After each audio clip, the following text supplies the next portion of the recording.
to talk about quantifiers and then implications. So let us start with quantifiers. So in mathematics, we come across many mathematical statements containing phrases like there exists and for every. Now these phrases, these two phrases are called quantifiers. There exists means there is something which is there. For every means for everything, whichever is possible. So these are called quantifiers in mathematical reasoning. And depending upon the context, the phrase there exists, we can replace it by the same, similar or equivalent phrases. There is at least one. At least one is there. Means there is something which is at least one. It is possible to find. That is, it's possible to get something. And finally, there is one more phrase, some. So what I'm trying here to say is that depending upon the context, the phrase there exists can be replaced by all these four. There is at least one, it is possible to find, and some. Let me give you a statement x. And x is given by x plus 4 is greater than 3 for all x belongs to n. What does it mean? This means now I'm using this phrase that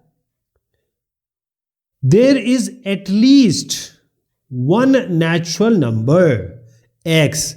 There is at least one natural number x such that x plus 4 is less than 7, x plus 4 is less than 7, or in this case x plus 4 is greater than 3. So that means that for every natural number x plus 4 is greater than 3. So x plus 4, if you give x any number 1 or any number, natural number are starting from 1. So the statement P means that for every natural number x plus 4 is greater than 3. Okay, now let me show you some other terminology here. For every, that is we are talking about for all. For every means for all, and this is called as universal quantifier. So for every, we'll call it as universal qualifier. For every means for universe, for everything, for every. And the phrase we just talked about, there exists. So it's very specific. It's very specific about existence or happening of something, and this is called, previous one was called universal quantifier, and this one is called as existential quantifier. Existential quantifier. Please listen to me again. For every is universal, there exists is existential. Let me give you an example that x plus 4 is, or x plus 5 is greater than 4. Now if you take any number, any natural number which starts from 1, you add it with 5, it is always greater than 4.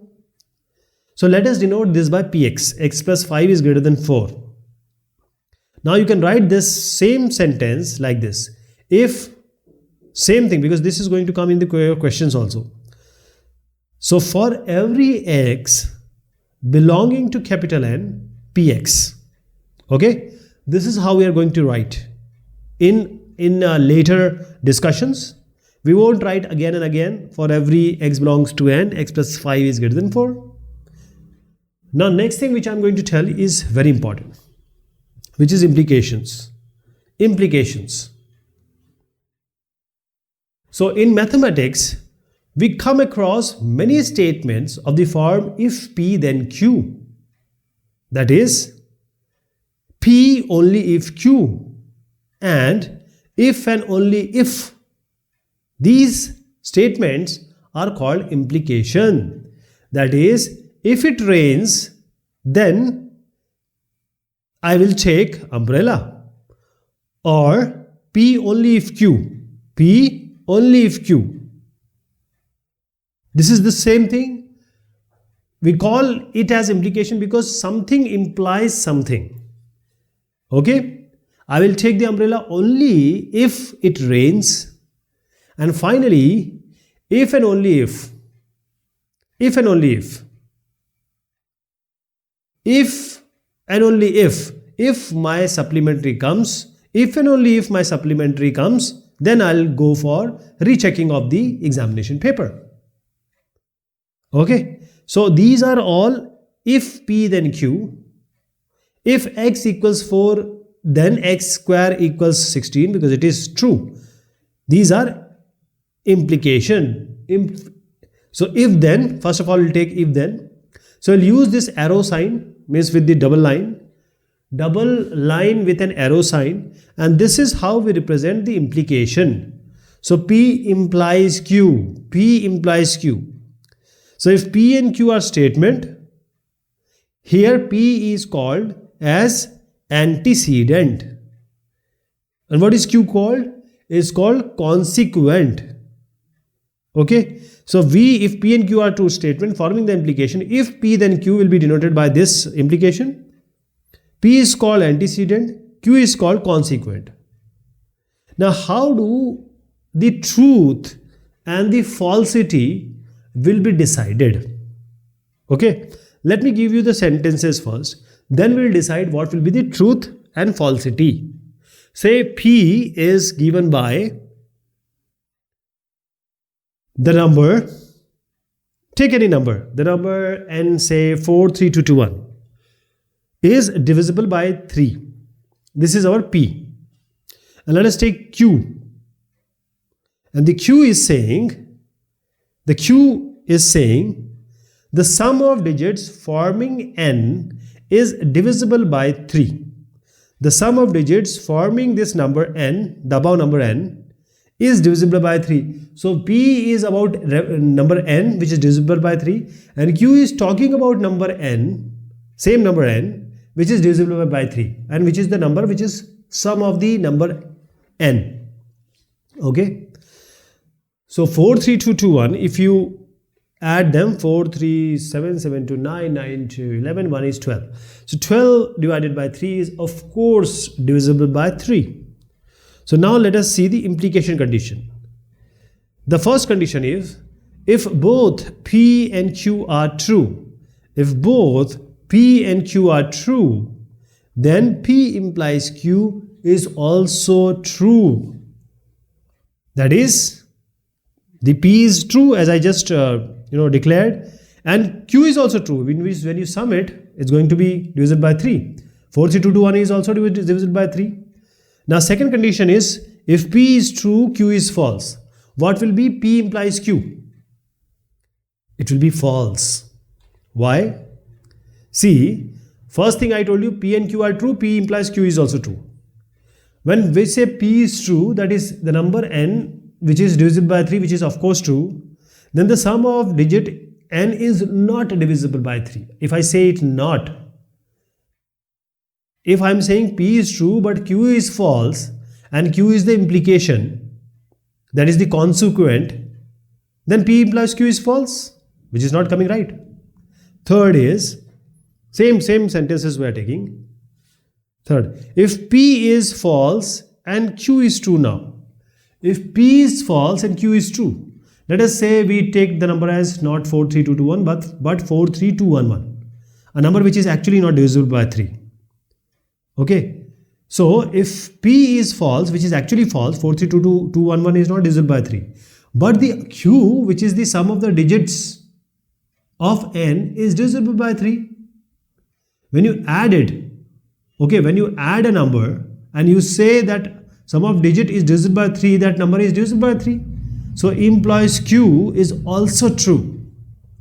Okay, when P is false and Q is true, that means P implies Q is true.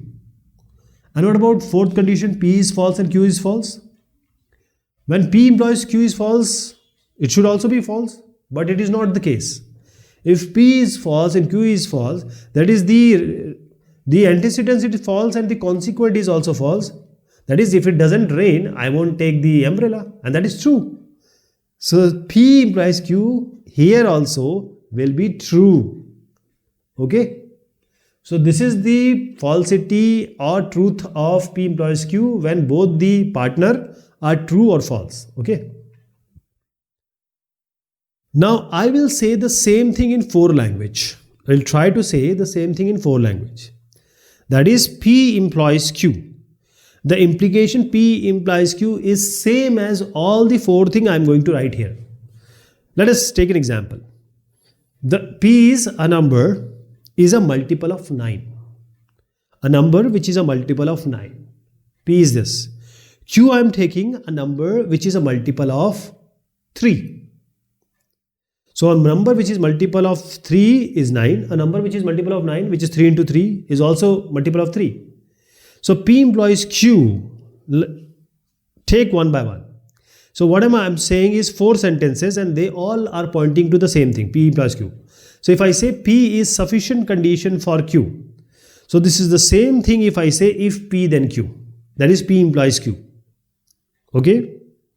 This statement is saying or says that knowing that a number is a multiple of 9 is sufficient to conclude that it is a multiple of 3. What does it mean? P implies Q, or if P then Q is same as P is sufficient condition for Q. Because 9 is what? 3 into 3. So P is a sufficient condition for Q. So P implies Q and these are same. Second thing I'm also saying, which is again equivalent to P implies Q, that is P only if Q. P only if Q. What does it mean? The given statement says that a number is a multiple of 9 only if it is a multiple of 3. When it is a multiple of 3, it is a multiple of 9 only if it is a multiple of 3, which is true. So P implies Q is same as P only if Q. P only if Q. This is also true. So same P implies Q can be written in 2 ways. They are also giving the same meaning. Third also, Q is necessary condition for P. Now I replaced P with Q. I changed the position. So sufficient condition is just required. Necessary is always required. So Q is necessary condition for P. I have changed them. Now P is here, Q is here. So what does it mean now? Now this statement also means that when a number is a multiple of 9, it is necessary a multiple of 3, which is again true. 3 into 3 is, if you divide 9 by 3, because 9 is of course 3 into 3.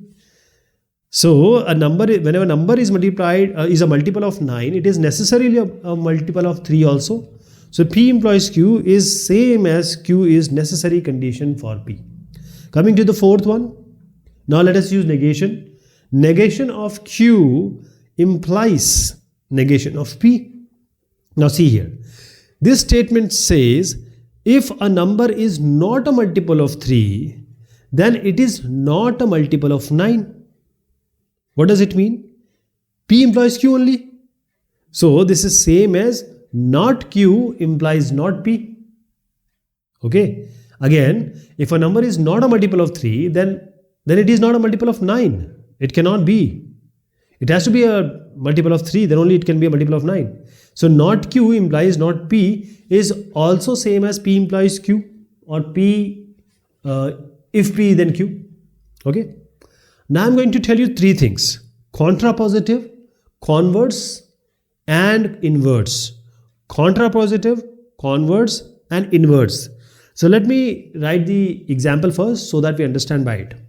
So I'm writing P as a number divisible by 9. Q is a number divisible by 3. Actual statement is if a number is divisible by 9, then it is divisible by 3. So this is our statement. P and Q, I just made a simple statement from the compound statement. The compound statement is if a number is divisible by 9, then it is divisible by 3. Coming to contrapositive. Contrapositive means if P and Q are 2 statements, then the contrapositive of the implication if P then Q will be if not Q then not P. If P then Q, contrapositive means if not Q then not P. Okay. Now let us take the example and see. That is, if a number is not divisible by 3, I am taking the negation of Q. If a number is not divisible by 3, then it is not divisible by 9. Okay. Contrapositive. Converse. So converse is if P and Q are 2 statements, then the converse of the implication, that is if P then Q, will be if Q then P. Converse of if P then Q will be if Q then P. Okay, if P then Q will be if Q then P. So the converse of this will be if a number is divisible by 3, then it is divisible by 9. If a number is divisible by 3, then it is divisible by 9. Okay, so the converse is like this. If a number is divisible by 3, then it is divisible by 9. This is converse. Okay, converse we change P to Q and Q to P. If P then Q, converse is if Q then P. And third thing is inverse. Inverse means if P and Q are two statements, then the inverse of if P then Q will be if not P, then not Q. Now we have not changed the position of P and Q. We have just changed the sign of P and Q. That is, if a number is not divisible by 9, then a number is not divisible by 3. Okay? So this will be the inverse of our actual statement, which was if a number is divisible by 9, then it is divisible by 3. Okay? So contrapositive, converse and inverse of the same if P then Q, according to this example, can be seen. Okay, one more important thing here is if and only if implication. If and only if implication. What does it mean? Again, we have P and Q as two statements. Then for the compound statement, if P implies Q, that is if P then Q, we say that if P then Q is holding. This is implication. P and Q are statement, and also it is true that Q implies P. That is if P then Q is also true, or not true, but if P then Q, and also there is if Q then P. These two sentences are at the same time holding. If P then Q and if Q then P. So we will say that this is if and only if denotation. We'll denote it by two lines. Both sides we have angle bracket. For example, a triangle is equilateral if and only if it is equiangular. That is, if and only if implication I am using. A triangle is equilateral if and only if it is equiangular. Because you can just say equiangular. Let me make a triangle and show you that all the angles are same. Then we have equilateral triangle. So what we are saying is that if the statement we take P as a triangle is equilateral, this is P. P will be a triangle is equilateral. And what will be Q? A triangle is equiangular. So we can say a triangle is equilateral if a triangle is equilateral, then a triangle is equiangular. You can again say if a triangle is equiangular, then a triangle is equilateral. So both the ways it is true. If P then Q and if Q then P. So that is why it is if and only if implication. Okay. So this is all about quantifiers and implication. Next time we are going to talk about the validity, which is very important. Okay. Till then, thank you so much and take care of yourself.